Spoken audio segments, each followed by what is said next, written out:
Hey everyone, let's check out MTR Rasam Powder review and recipe. So this is 100 gram pack, MRP is 100 rupees and I got it from Amazon for just 88 and it has a shelf life of 1 year.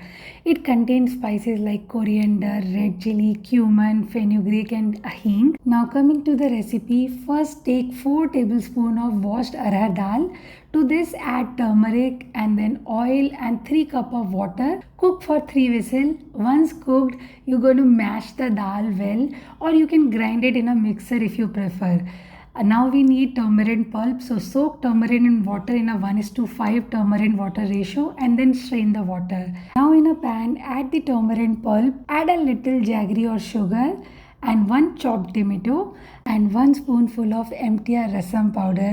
Mix well and then add the mashed dal, adjust the water, add salt and boil it on medium flame for 5 to 7 minutes. Finally, the rasam is ready. Just the last step of tadka. So take some ghee, add hing, curry leaves and mustard seed. Add this tadka to the rasam. Wow, the quality of this spice blend is absolutely excellent. Taste gives an authentic South Indian flavor. So if you want a tangy, spicy South Indian style rasam at home, definitely give this a try. The direct buying link is given in the description box. I hope you find the video useful. Subscribe. Bye bye.